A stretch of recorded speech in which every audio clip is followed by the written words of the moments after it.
Hello all, my name is Mandy Ruffin, and today I will be discussing how I've become an educated citizen through my experiences here at Nebraska Methodist College. I will be explaining how I've become a reflective individual, an effective communicator, and a change agent.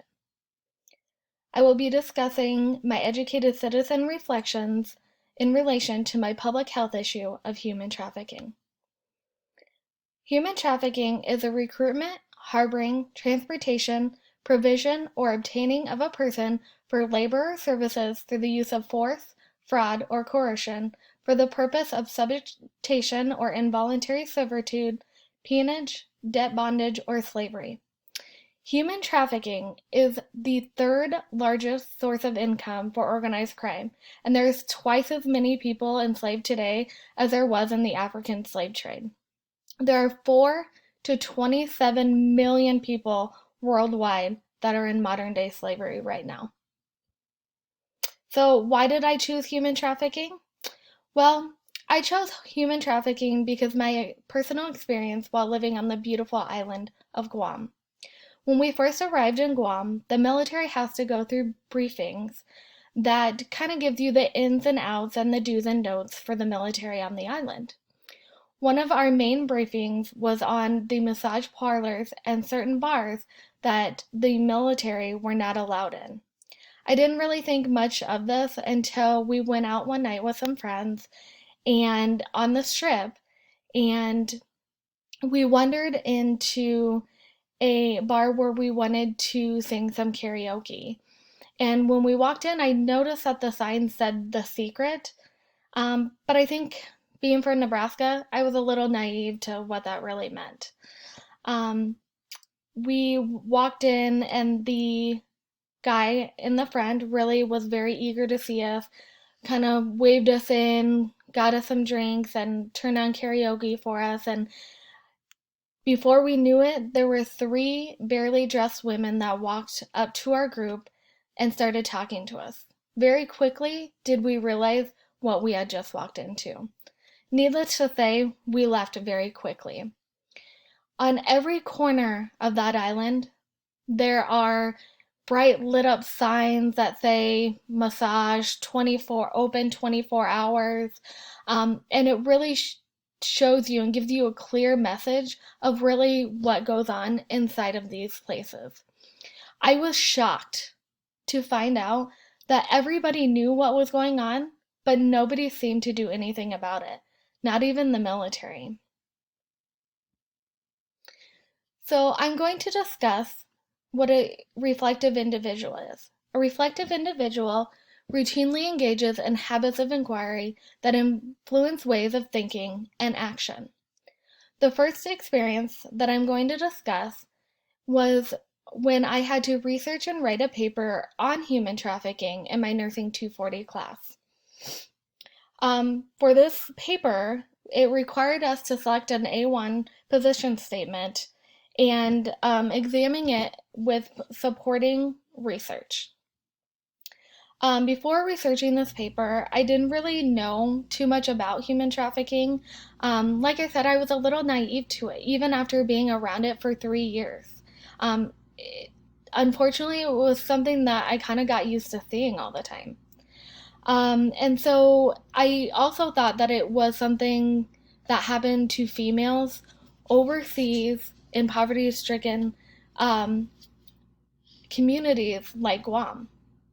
And I also thought that it was something that only law enforcement could do anything about. After writing this paper and researching it, I realized that it was actually very prevalent in the US and not just overseas. And it happens to people in vulnerable positions and populations, and people of all sexes, socioeconomic statuses, races. It happens to people of all different kinds. So, what I learned from this experience was to never stop learning. I thought I knew a lot about human trafficking. I had been around it for 3 years, but to be honest, I didn't even know the beginning of it.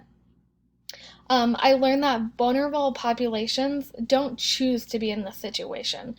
There are reasons that they don't feel like they can go anywhere else. And that's where I come in as a healthcare professional. I want to always, always participate in learning opportunities so I can help my patient. Um, I need to be an advocate for my patients, and I can't be an advocate if I don't learn the things that I need to learn to help them. And so I always want to help those who need it.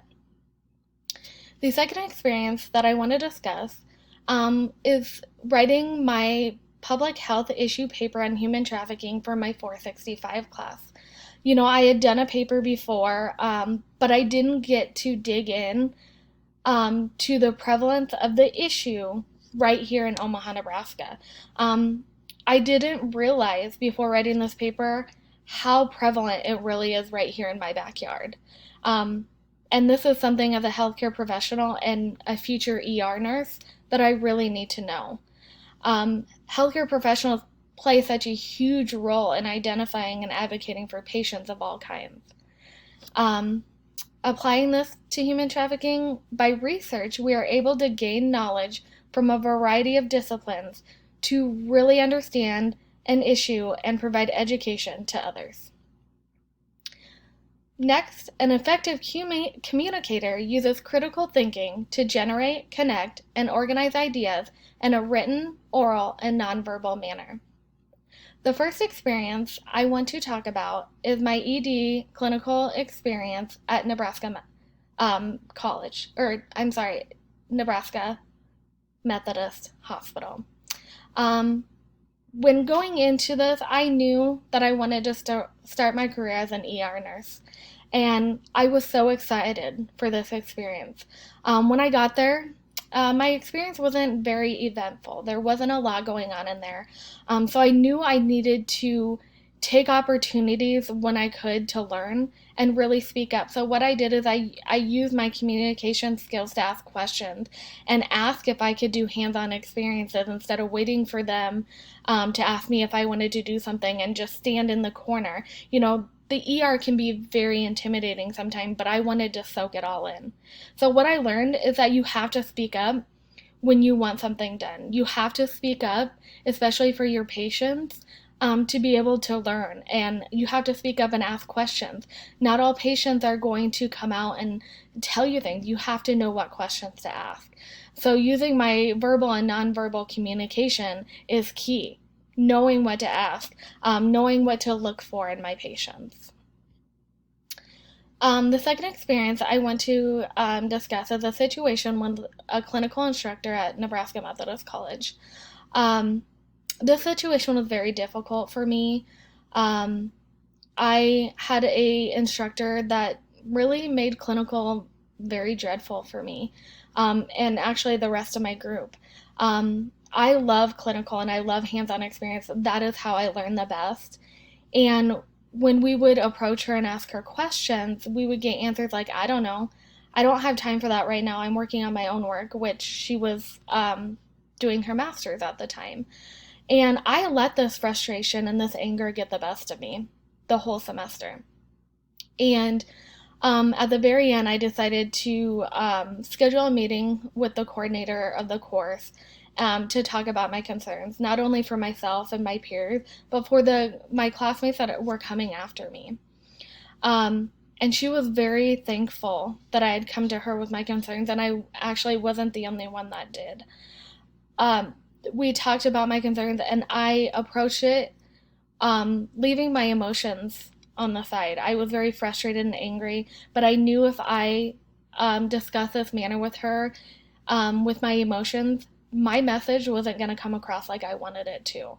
What I learned was to never be afraid to speak up about my concerns. If something doesn't look right, I need to say something. If something doesn't feel right, I need to say something. This is so important to be an advocate for my patients. Enhanced communication skills are essential for being an advocate for my patients when nobody else will be. A change agent uses the disciplines of liberal arts and sciences to analyze historical and contemporary situations and systems, to develop cultural competence, and to take appropriate initiative to effect change. The first experience I want to talk about is when I participated in a poverty simulation for my Nursing 340 class. During the simulation, we are all giving identities, personal belongings, money, EBT cards, and we had to go around and spend a month in the life of someone that lived in poverty. I was given the identity of a young single teenage mother who was evicted from her home and lived in her car with her baby and her boyfriend. I remember that it was only an hour. Every 15 minutes was a week, but it was only an hour, and I remember feeling so anxious and helpless. And I don't ever want to feel that again.